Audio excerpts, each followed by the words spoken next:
Champions of this realm outnumber us. Human champions are still humans, and we are gods. Do not underestimate the judgment of the wizard. To protect the power of the gods, he will have chosen with meticulous precision the strongest, most keenly intelligent champions this realm has ever witnessed. I'm an idiot. We interrupt this program to bring you a special report. This is Cheapseat Reviews.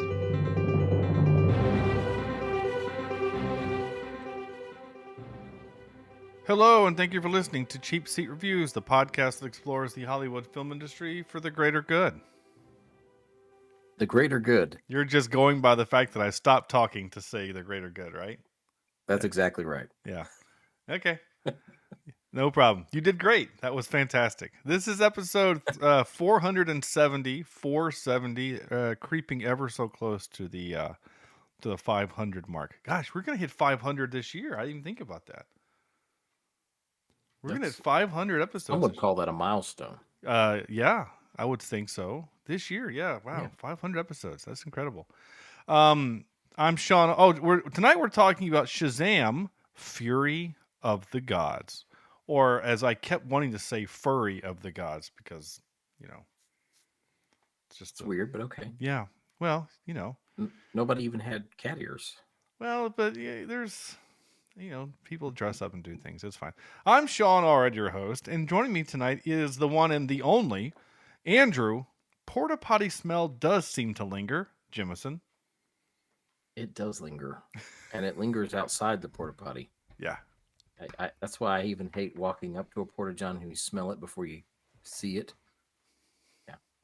Yeah, I know exactly what you mean. Yes, no Sam tonight.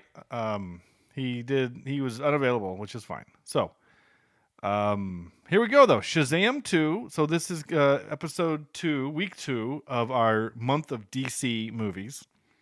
And we went with Shazam, Fury of the Gods as our second.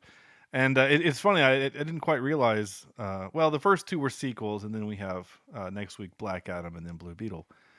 But yeah, I watched the first one, and I did it for, did we do it? We didn't do it for this podcast. I think I did it for another podcast. You did it because I talked it up a lot.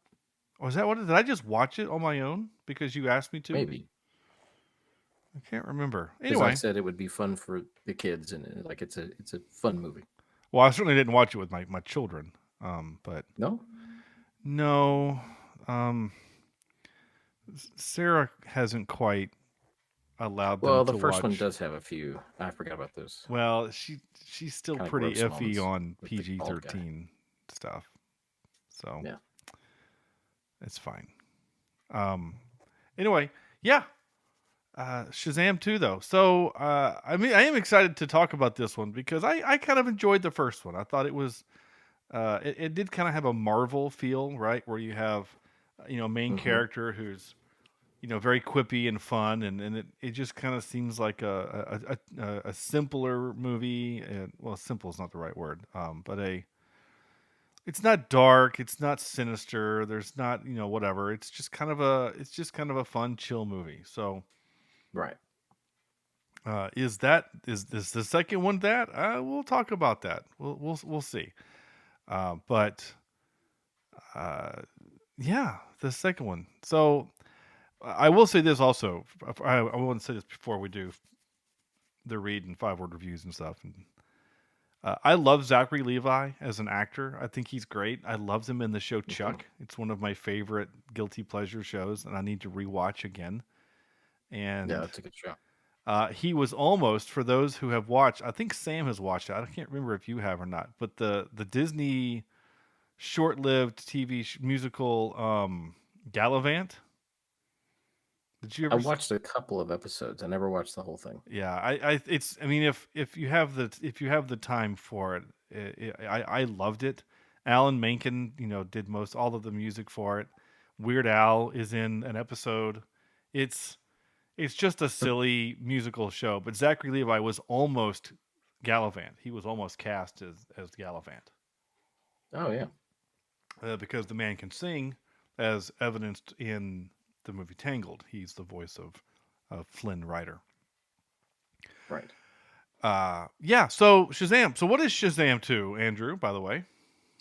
Well, I'm gonna not read the IMDb summary that's on the IMDb page because it is the worst description of a movie I've ever read, and we've done almost 500 of these now.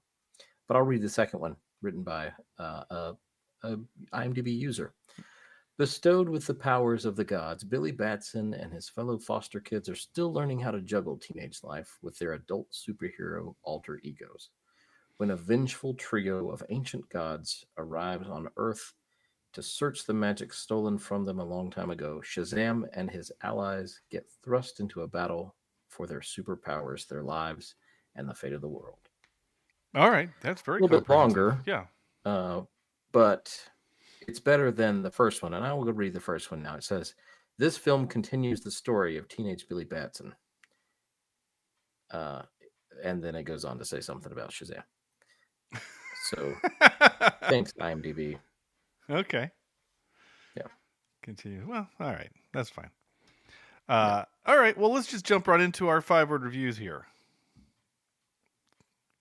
Yeah. So I have one. And I said, fun, but missed the mark. Okay.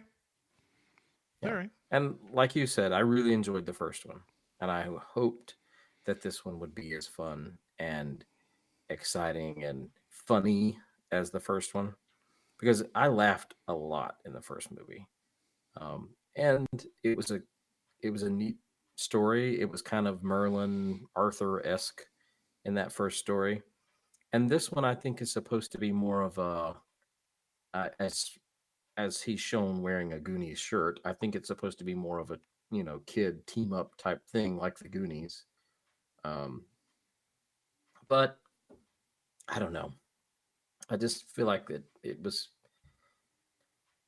it somehow missed. I don't know. It wasn't as bad as Aquaman 2 that we watched last week. Yeah. But it still not great as far as DC, and I'm the DC fan, but I didn't enjoy this one as much as I enjoyed the first one. All right. That's fair. What about you? So I did 2, technically 2. Now, this only is going to work if you, when I say them, if you understand that the first 5-word review, I'm referring to the movie, and the second 5-word review, I'm referring to the character. Okay? So Okay. my first one is Shazam is fun and dumb. And my second one is Shazam is dumb and fun.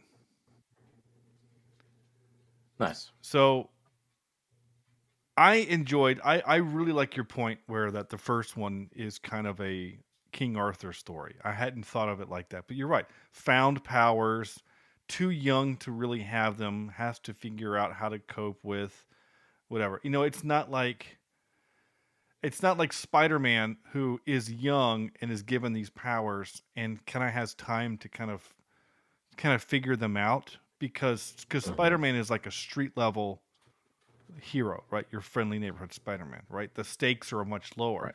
Whereas in the first one, Shazam's like, oh, I'm a 17-year-old kid and I have to save the world.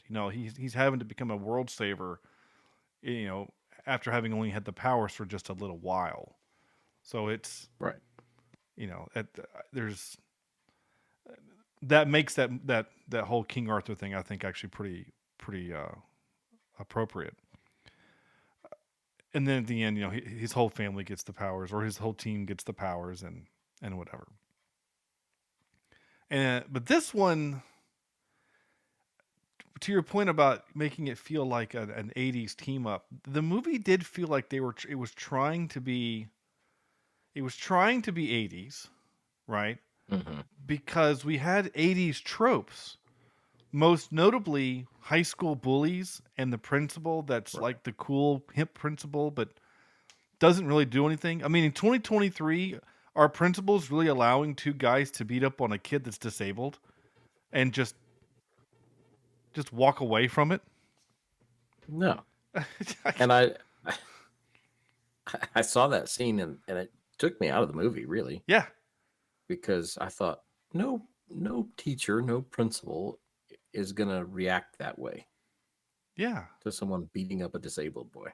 Yeah. Because it's completely obvious. It's so obvious what's happening in the moment. And he's just like, oh, yeah, when I was your age, I lived in that trash can too. Like, no, this isn't a time for you to bond with this kid. This is a time for you to be the adult and say, hey, you two are suspended for 6 weeks for beating up this kid, and I'm going to call the police, and this is a hate crime. Like, it's just, you're right. The whole scene really bothered me. Now, I know the purpose of the earlier part of the scene is so that he and, what's her face?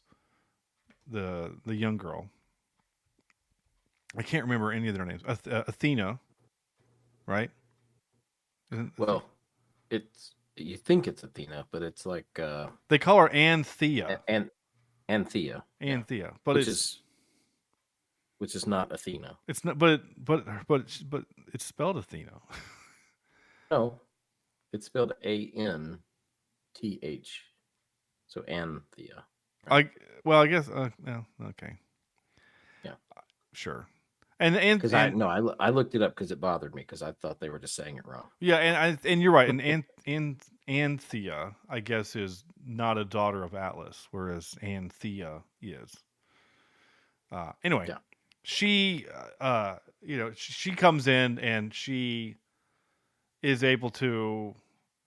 I'm not quite sure how she's able to immediately figure out he knows who Shazam is. I guess. It's because she said he was the one that won the prize or whatever. Right. To hang out with him. So yeah, he gets to kind of be the hero in that moment and whatever. But it was whatever. The part that also really, so the movie to me is also completely predictable. It just, as soon as they start kind of friending each other, like start kind of hanging out, and then later on when you find out who she really is, and Freddie Freeman's quips, his guilt quips on her, like actually affect her. I'm like, oh, she actually likes this guy. Eventually, she's gonna turn human, and she's gonna get to hang out with him for forever. Like that's what's gonna happen, and it did. So I don't know. It missed the mark. It's a little paint by numbers. I mean, I guess the only thing that I was a little surprised at was the flip with Lucy Liu killing her sister. Yeah. I wasn't expecting that to happen, but it also didn't really totally surprise me either, because it's like, well, Helen Mirren the whole time was like, no, our goal is this one thing. And Lucy Liu was like, right. No, I'm the hot-headed one, and Helen Mirren is and of course my very first note was, actually my second note was, I can't believe they dragged Helen Mirren into one of these movies. Right. That bothered me too. Because I thought this is a well-respected actor in tons of movies. I'm sure she's won Academy Awards and stuff, right? I don't know. I don't know, honestly. We can look it up, but if she hasn't, I would be shocked. But she has won an Oscar. Okay. All right. So, I mean, she won for the Queen, right? She played Queen Elizabeth. Yes, I guess. I'm waiting. IMDb is taking a long time to load, but pretty sure that's what she won for. But when I saw that she was in this, that was another thing that I was going to say, and I didn't want to sound. I know how this is going to sound, and I don't mean for it to sound that way, but the Daughters of Atlas, I don't think were cast well. All three of them, to be honest. Yeah. I just don't feel like they fit the roles that well. I mean, I guess the girl that played Anthea was okay. This is only like her second major picture, because she did West Side Story was the first one. Mm-hmm. That was the first movie she had ever done. And I guess she was okay, but I just didn't like the casting choice of those three because they're supposed to be sisters, and yes, they're immortal and whatever, but Helen Mirren could be the great grandmother of Anthea. Yeah. I mean, I know she's an older lady, but Well, she honestly, yeah, she was born in 1945. I mean, yeah, she's an old woman. Yeah. I mean, it's okay to say that.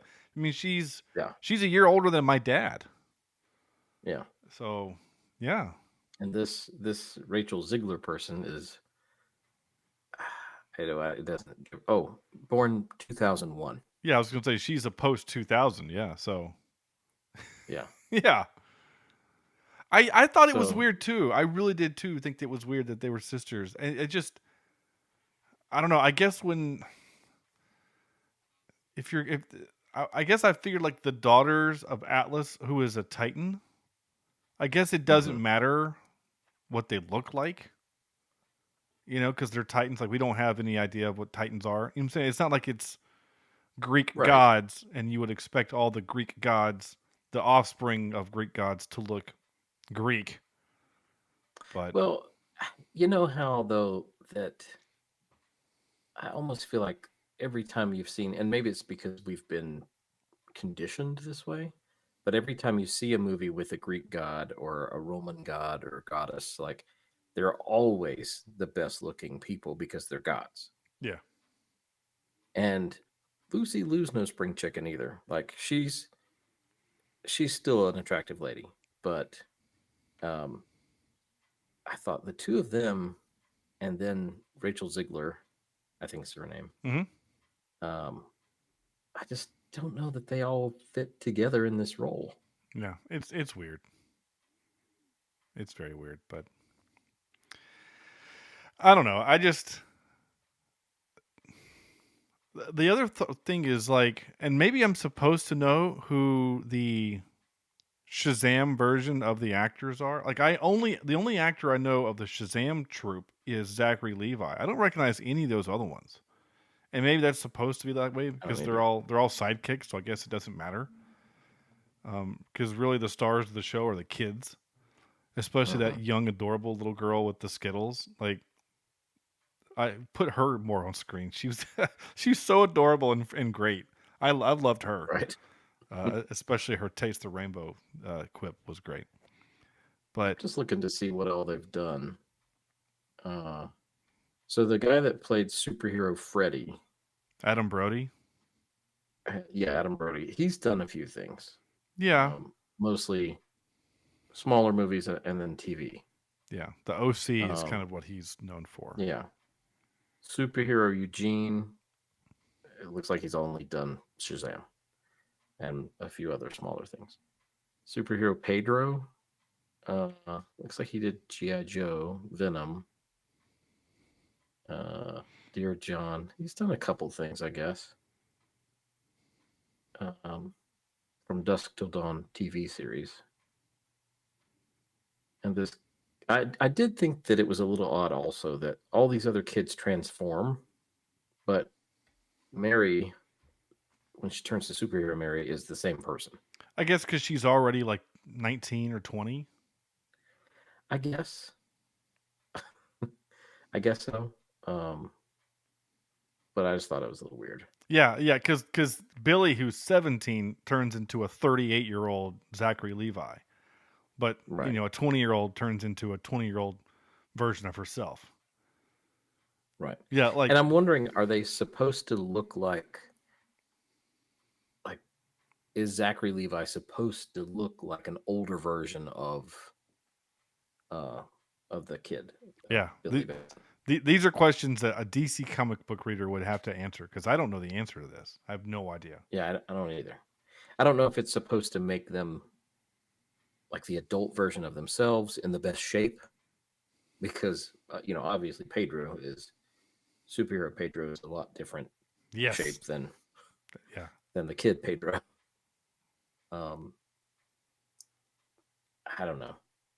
There's just some unanswered questions here, which that part of it doesn't really bother me that much, but I did find it weird that Mary is the same person. Yeah. And the others aren't. Of all the issues that this movie kind of has, that's one of the ones that I don't really care about. Right. Like I said, it's not a big issue. It's just it's there. Yeah, like one of my first questions. You know, I ask questions right in the movie. I asked them to my script, and then like where did they like their cave of solitude? I wrote, where did they get all that stuff from?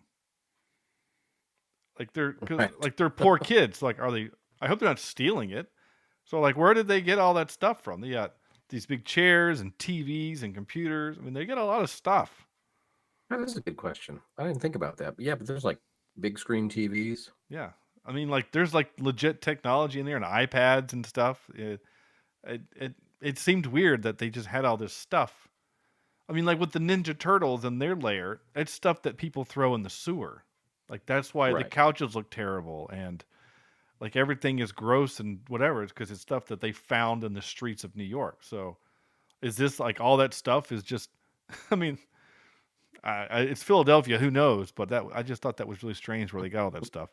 I did mention the trope with the two bullies. Now this movie did kind of have a dark moment when Lucy Liu made the principal walk off the roof and kill himself. Yeah. And I thought, That was a little for the whole much tone of there. this movie, that seemed, the Dark Knight kind of stuff. Mhm. I can't imagine, in a Marvel movie, because this movie is kind of trying to feel like a Marvel movie, that kind of thing would happen. It was, and plus the sound effect of it was gross. I mean, Yeah, it was a splat. it was a splat. It was gross. Yeah. And I felt bad. As soon as he started to walk, I assumed that Billy Batson was going to show up and save him or something. But no, he did. And I kind of felt bad for him. Yeah. Dietrich Bader Yeah. also has another connection to DC, as he was the voice of the animated Batman for a while. Really? Yeah. If you think it's called, let's see. Well, thought it would be right here. Yeah, in the HBO Harley Quinn show. Oh, okay. He's Batman and Bruce Wayne, but then he's also Batman in. There's another one somewhere, another show that he did. It's an animated Batman movie, or a TV show rather. The Justice League For some reason, I Cosmic can't find it. Chaos. The video game.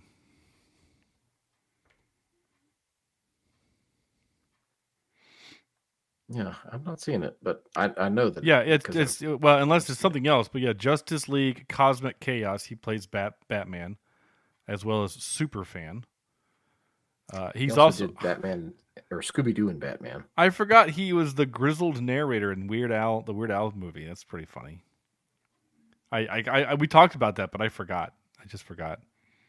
He does a lot of voice work, voice acting. I didn't realize he did as much as he did. That's a lot. Mm-hmm. Scooby Doo. He does Batman in a second Scooby Doo. That's funny. He's something called Booster Gold in Justice League action shorts. Okay. He was Kraven the Hunter in the Ultimate Spider-Man.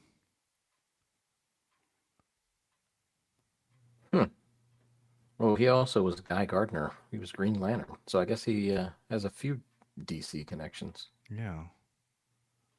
Yeah. Oh, he was also here we Batman go. in Batman the Brave and the Bold. Oh, you got Batman Justice League Adventures Trapped in Time.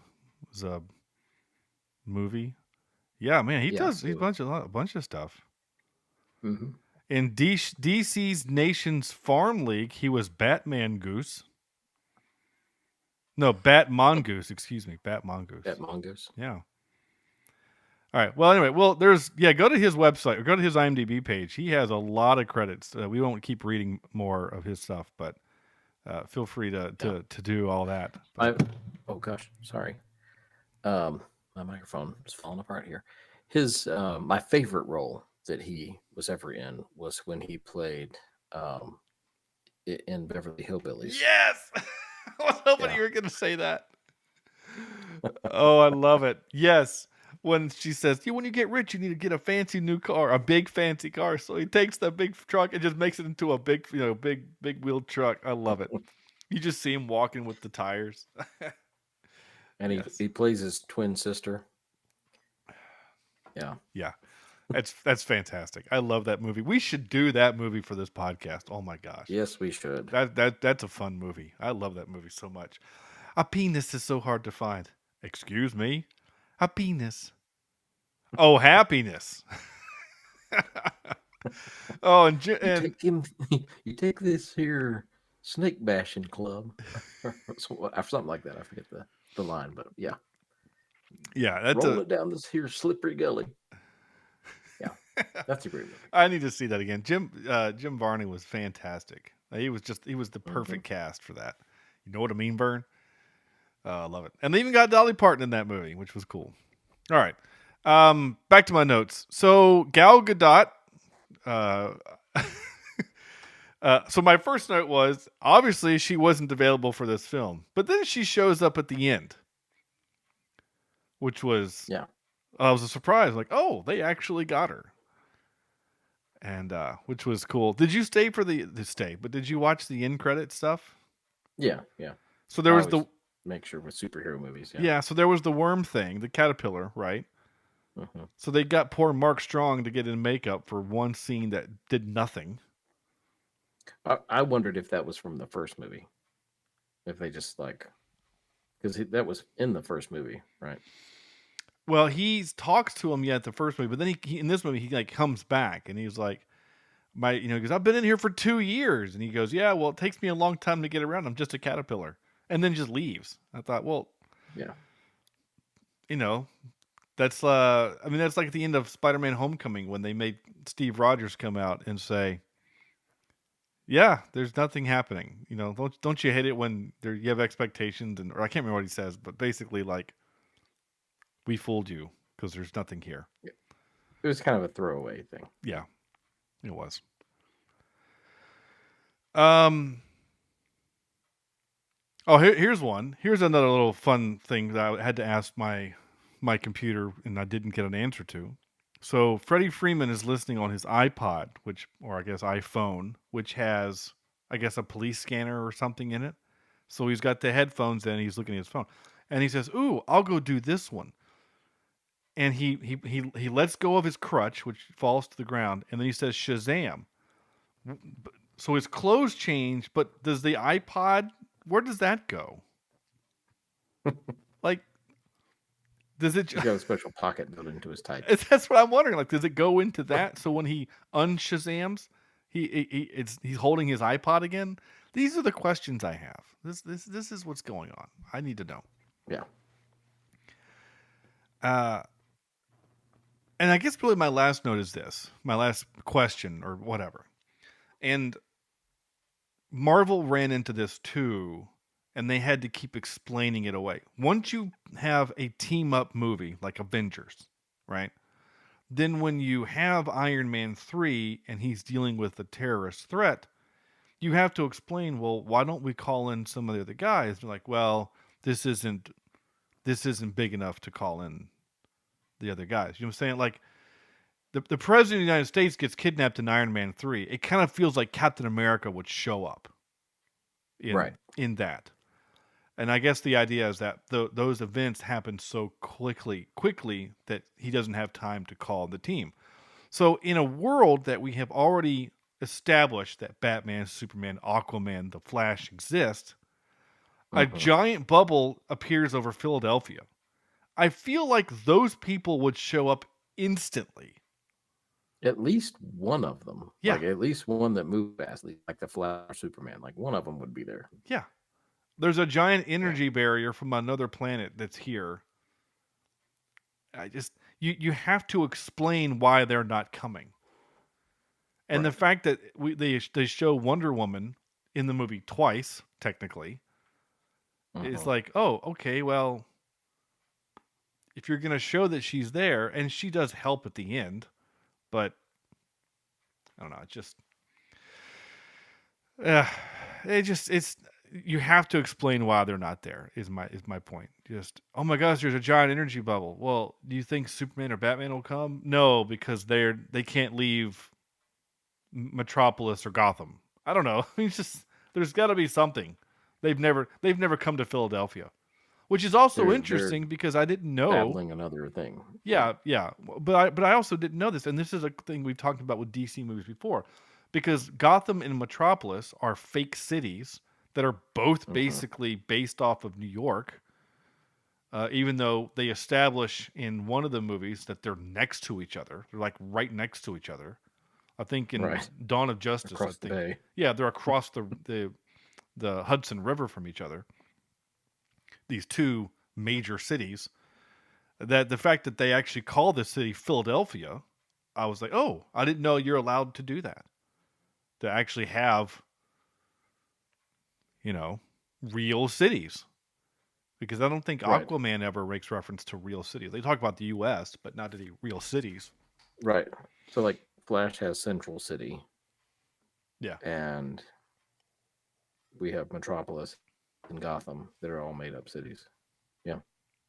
And Arrow is in a different city too, right? Arrow's in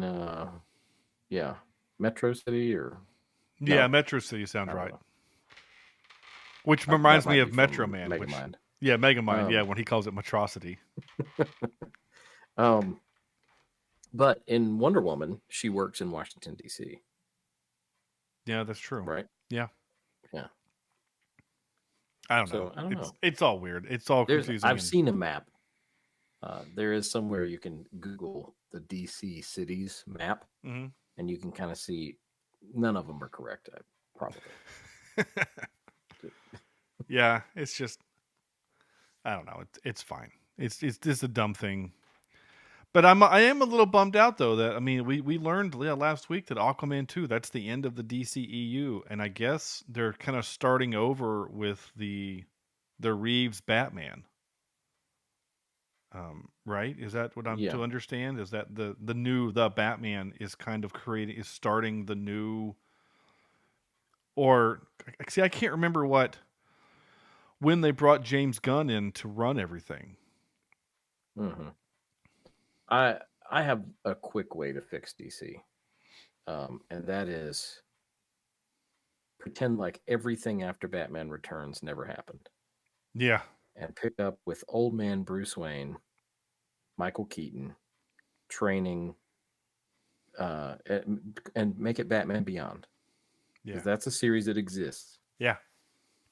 And he's an old man in that series. Like, just pick it up there. Did you see the Oscars with him, all that stuff? Yeah. That was great. It was fantastic. Did you hear his interview about it? No. So he was on Kimmel or one of those late night talk shows. And he said, I just happened, they had planned all that out. And he said, I just happened to bring an ascot with me. Because he said, I wonder what would make it look more Bruce Wayne. Yeah. So he just brought an ascot and wore it for that, camera time. Okay. See, I didn't know that it was planned out, but that's fantastic that it was, in the fact that, because when the camera cuts to him, he looks like he's in character.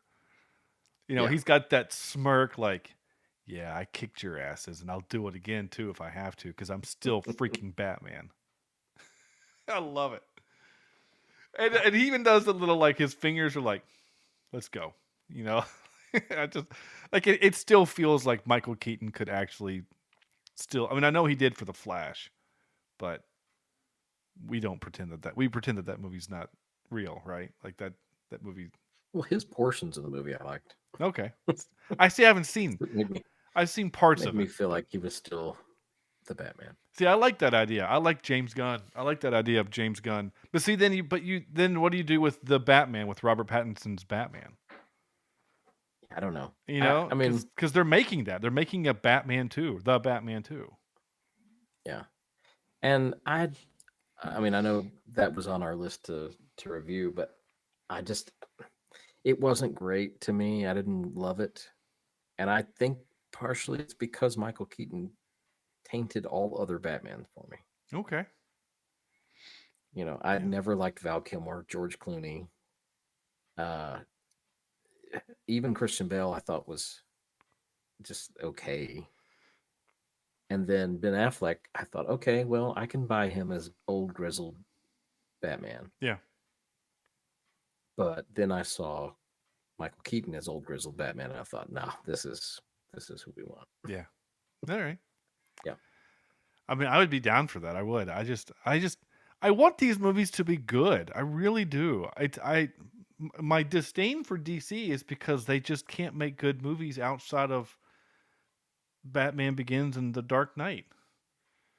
Well, your point that you made in the last episode was really true, and I thought about it after I listened to the episode again, and that was that where Marvel got it right is they picked a genre, and they did Doctor Strange in the Multiverse of Madness was a horror film, Yeah. and you said Civil War was a spy film, and they just created this movie with the characters that they needed. And DC tries to make these storylines happen based off of the comic, which I don't know if that's more, Marvel does that too, but there's just something that they're not getting right. I don't. There's some formula that they're missing. I don't know.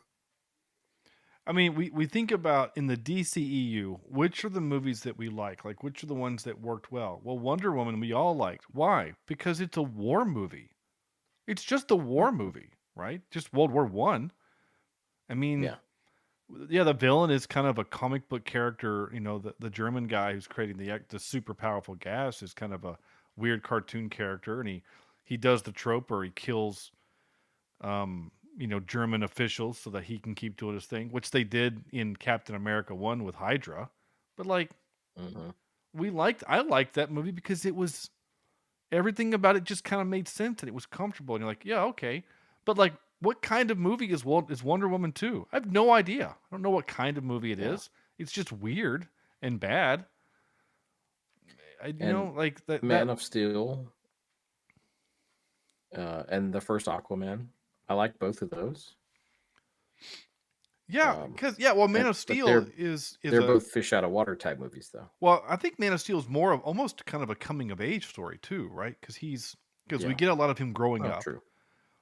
So we get a lot of Ma and Pa Kent, with great power comes great responsibility moments, and then learning how to deal with, because we get a couple of teenage angsty Clark Kent where he turns that guy's truck inside out and stuff like that. Like we get some of those moments, which I've complained about, because Clark Kent's Superman's supposed to be above petty stuff like that, Right. but he's also still a guy that grew up in the United States, and he's gonna, have some trauma, I guess, childhood trauma stuff. And a guy's a jerk to the waitress and a jerk to himself. So yeah, he's gonna go turn his truck inside out. I mean, I kind of get that. But yeah, you're right. Those movies. I mean, even the first Aquaman movie, which fish out of water is a funny use of the trope, but it kind of is that, right? It's him trying to understand how to become a king, and then you have a villain that's out for revenge. Those stories are kind of simple, and they need to stay simple to work. That's why I think Aquaman 2 doesn't work, because we don't know what kind of movie it is, because it's all over the place. We got a world-ending villain that we don't really know anything about, with a bunch of henchmen following him for no reason. We've got a team backup with my brother who tried to kill me. Oh, and Nicole Kidman has weird CGI face. Like, so I don't know. And I think this a little movie, bit. I'm kind of in the same boat. I don't know what it's really trying to be. Like I guess it's supposed to be a team up movie like we had in the 80s, but I don't know. The problem with the team up trope is, like what works with the team up in other movies like Avengers or even Justice League, is that we know who these other characters are. Mm-hmm. Even in this movie, I don't remember whose powers have what. I mean, they're literally like, I'm Captain Every Power. What does that mean? Every power. Do they all have the same power? Like, and that's sort of thing. Like, do they all have Yeah. the same power, or one of them is faster? Because he's like, I'm fast, but there's already a guy with a lightning bolt, and he's faster than I am. So, like, I honestly don't remember what their powers are other than lightning and flight and strength. I don't really know what else their powers are, and that's just maybe because I don't know the comic book very well. So I guess that's my fault for not doing that homework. But yeah, is it a team up movie? But it's not really a team up movie because the team like shrinks. It's like the opposite of a team up because they have a team, and then throughout the movie they kind of break up, and then they lose their powers, and then it all comes back to Zachary Levi having to take the nuke through the wormhole to blow up the Chitauri. Oh, I mean, you know. Yeah. And I also, again, was confused at how the movie ended. Like, he's bouncing his lightning off the thing and into the stick. Why can't he just charge the stick with his hand? Why does he have to bounce it? Oh, yeah. I didn't even think about that. If it's just lightning, it's not like... Right. Is the shield making his lightning more powerful? Is it... I don't know. I don't know. This movie asks way too many questions than answers. Yeah. So, yeah, I guess that's kind of it, really. I don't know. I mean, we'll get to our thing at the end, but our score. But I kind of had I had some fun with this movie. Yeah. I can't remember how to pronounce his name, but the wizard, he's great. Jimon Hansu, he's great, but again, we've also seen him in Marvel, so right. Though technically, and this is actually technically Helen Mirren's second DC foray because she was in Retired Extremely Dangerous. She was in Red. That's true. Yeah, and that's technically a DC comic, and she's fantastic in that movie. And I love that movie. That movie's great. Oh yeah, that's really. Yeah. I love both of those. Yeah, they're both great. For the first one's my favorite, but yeah, those movies are great. So more of those, please. Mm-hmm. Well, obviously we can't have more with Bruce Willis, sadly, but well, yeah. Anyway, more types like that. Let's play some clips. I have a few clips here, so I will remember to play the clip, pause before I talk, so you can hear me. All right, here we go. First one. And of course, I forgot to turn the volume back up, so I will do this. Can you help fix my thoughts so that they just stop happening? All right. Yeah. That's what therapy is right there. Just make the thoughts stop. Yeah. This movie also gave us some, just like Aquaman, we got some pop culture references. Second. Hagrid beard, Batman voice. You're the wizard. Yeah, we got another Harry Potter reference. Yeah. DC's not afraid to mention other things. Well, I mean, again, they're owned by the same parent company, so it's fine. Well, that's true. Yeah. This is the whole letter that's dictated, and I just love that they got Helen Mirren to read it because her delivery is just fantastic.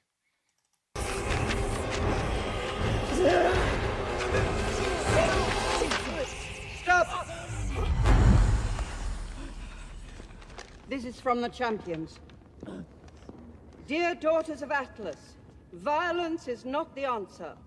Oh, good first sentence. Thanks, Darla. We'd like to make a trade. We'll give up our powers if you give us Freddy. Add unharmed. Otherwise, they're gonna monkeys paw you. Smart, Eugene. Steve, add unharmed. Then, like yours true, no, sincerely, best, maybe just signed the champions. Should we proofread it? Nah, Steve doesn't make mistakes, just writes what you say. Great, I feel good about this. Me too. Anyone else want a Gatorade? Do we have red? Yeah. That's kind of a funny bit. Yeah, it was funny because of her delivery of the letter. Right. You know, I feel like if we just saw it in the room, we're just like, oh, it's just some kids being dumb, right? But the fact that they got her to read it, I think, is what's brilliant. I thought that was a good choice.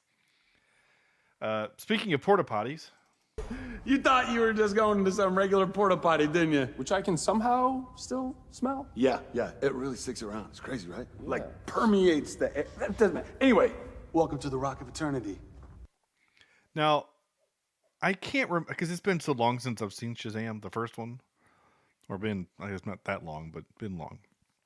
I don't remember Zachary Levi doing kind of the superhero voice. He's kind of flexing a little bit there, you know, like, yeah, it really permeates the air. Like that's not his normal voice. Is he trying to do superhero voice there?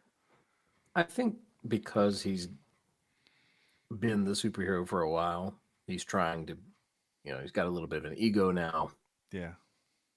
Yeah, I get that.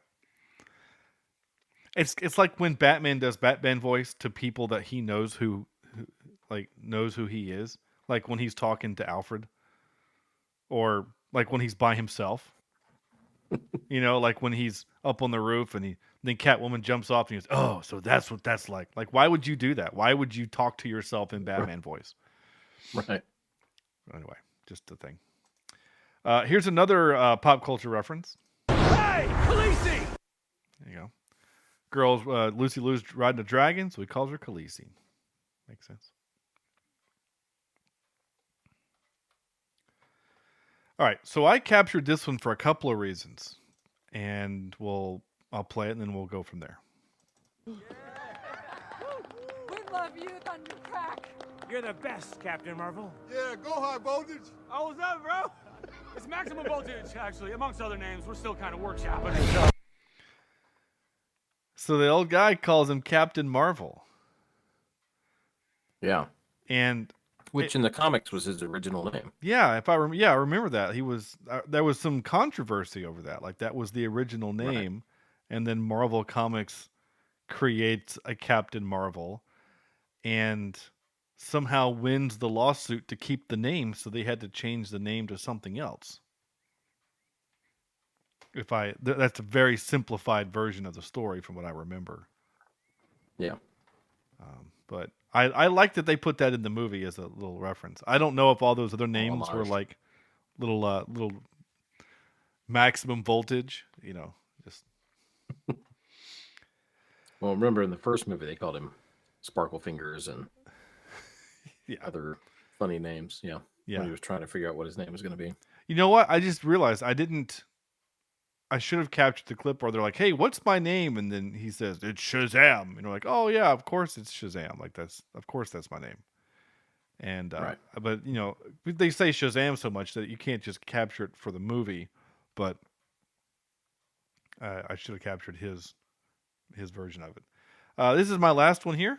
Taste the rainbow, motherfucker! I like that. I did too. Yeah, that made me. Again, she was really cool. I just love the fact that they're like, "What are the monsters scared of?" And of course, my first thought was demigods, because that's who fights them. And they're like, "Oh, it's unicorns." I love unicorns. Not these unicorns. You don't. And yeah, these were scary looking beasties. But when they ate the Skittles, it was great. Now I wish they hadn't done the line twice though. Because she gives them the Skittles and then says, "Taste the rainbow," in kind of a creepy manner. And then later when she's riding him, then we get the line again. It was still kind of funny, but I thought, oh, you shouldn't have done it the first time because it would have been more effective. I think it would have been more effective because now, like, I feel like that all she wants to do is just say, "Taste the rainbow." Or do it more times. Do it like 3 times or 3 or 4 times. I don't know. It felt I don't know. I'm nitpicking, but that's what we do. We nitpick. And oh crap.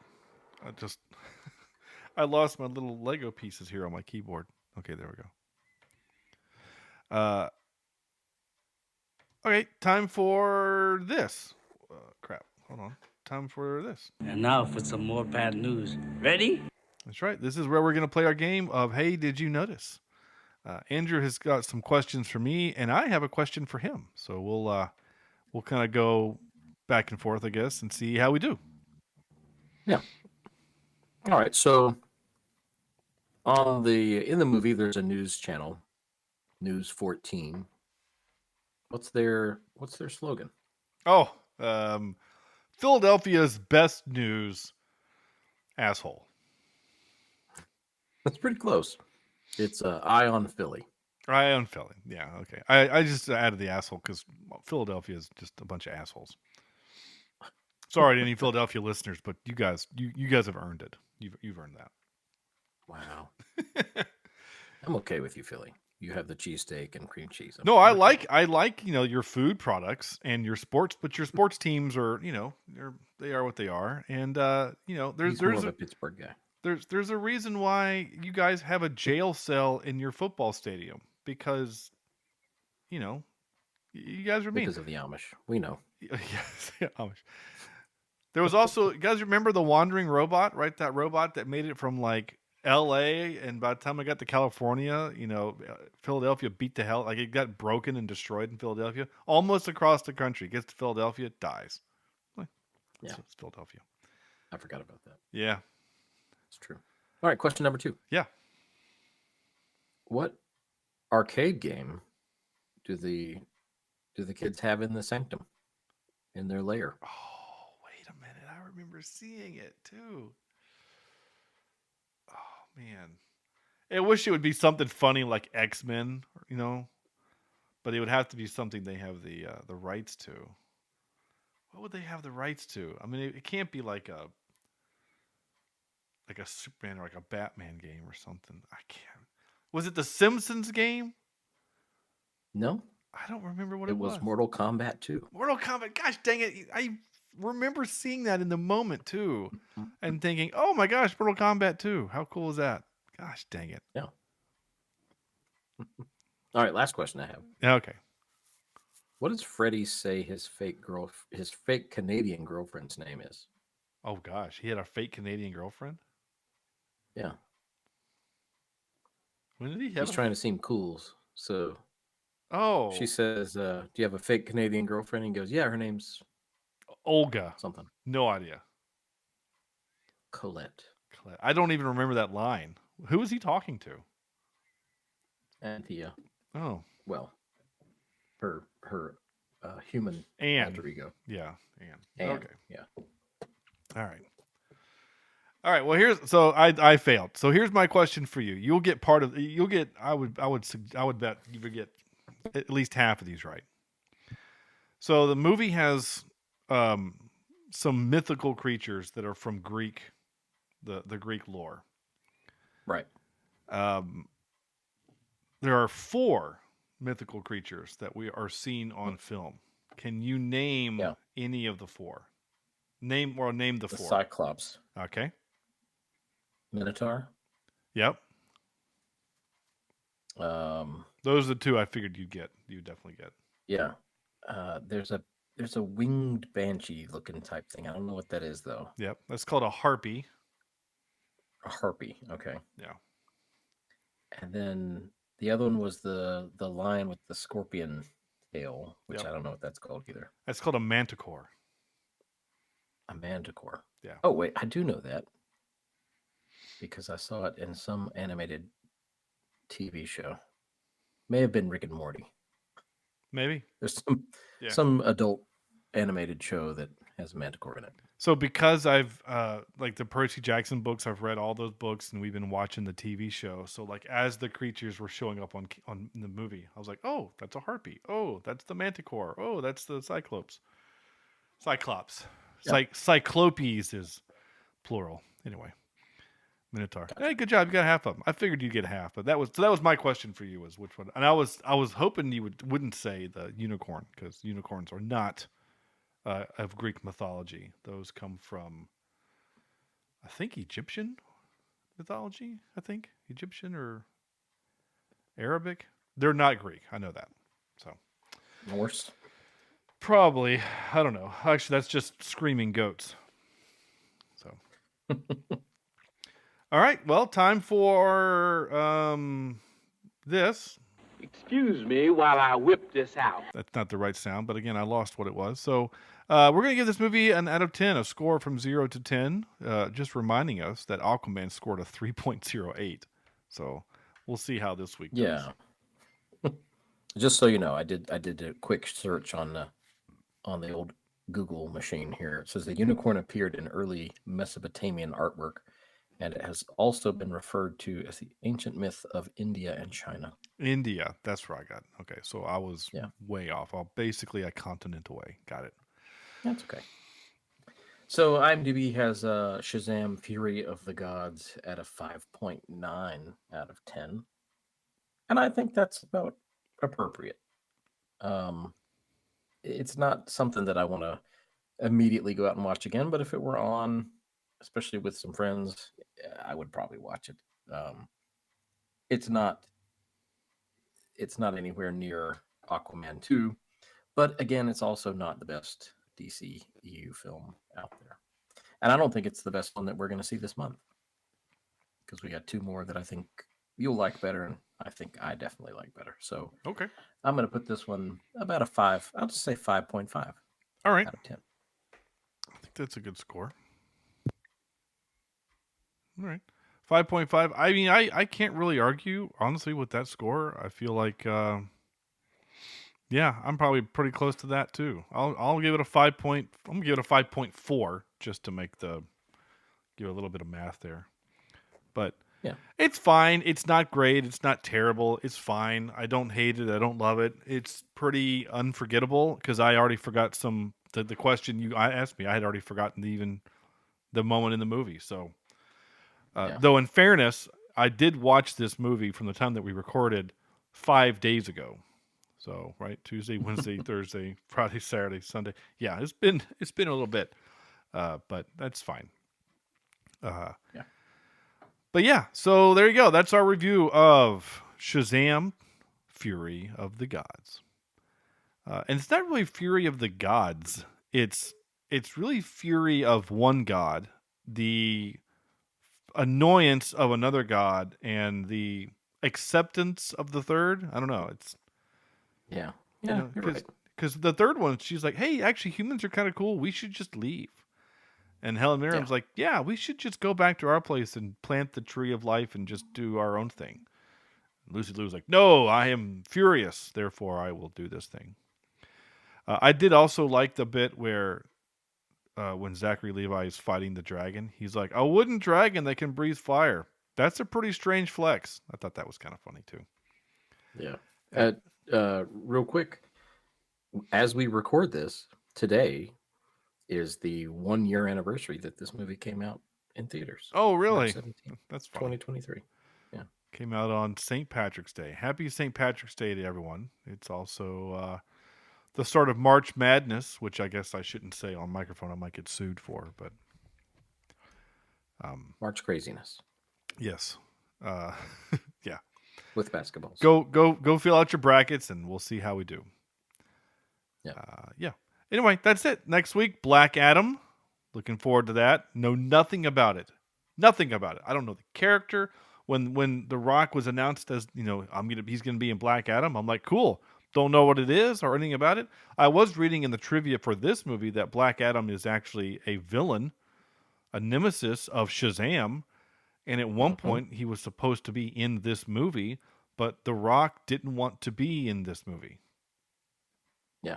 So, I mean, it was not just without being in his own solo film first. He wanted to be in his own thing first. Some of the trivia was like, yeah, they think maybe if The Rock was in this movie, it would have been more financially successful.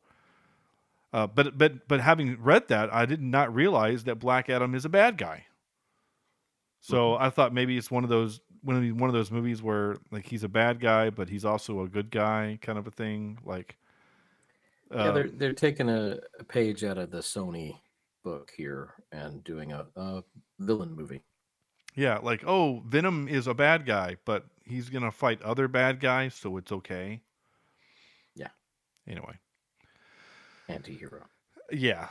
By the way, we were doing chores around the house, and Homecoming, Spider-Man No Way Home was on, and I found myself like helping my wife fold laundry and getting like teary-eyed at the Aunt May scene, and I thought, God, this movie is so good. Anyway, go watch No Way Home instead of Shazam 2. That's all I have to say about that. Absolutely. Go, but next week, Black Adam, join us for that. Oh, I do want to, one last thing. I'm sorry. I know I keep doing this one last thing, but I thought this was funny. So a good friend of the show, Colleen, listens to our show on YouTube, and she leaves us comments and stuff, which is fantastic. I love that she does. But I also have some new listeners, co-workers. Josh commented on our Aquaman YouTube page, or go to our YouTube, like and subscribe. And then you can leave comments, and I'll respond directly to you. Josh just put, after Aquaman 2 last week, he said, Mrs. Webb is worse. That's all he wrote. Madam Webb. He hated Madam Webb. He was... I've heard it's not good. He was so annoyed that he spent money to go see it. He was really bummed out. He says it was terrible. He really hated it. But I want to tell the listening audience this because this is a funny moment. So again, Josh is a colleague of mine. So we're in a meeting together this past Wednesday, and with our events manager Amanda. And with no context at all, we've wrapped up the meeting, and Josh just leans over and looks at me and he goes, "So if you're the captain, I'm going to be one of your seamen, huh?" And I'm like, "What?" I'm so confused. And he's like, I'm one of your seamen. Now, Amanda, who is really confused, she's like, what is happening? And I'm like, I don't know. And then he just gets this smile.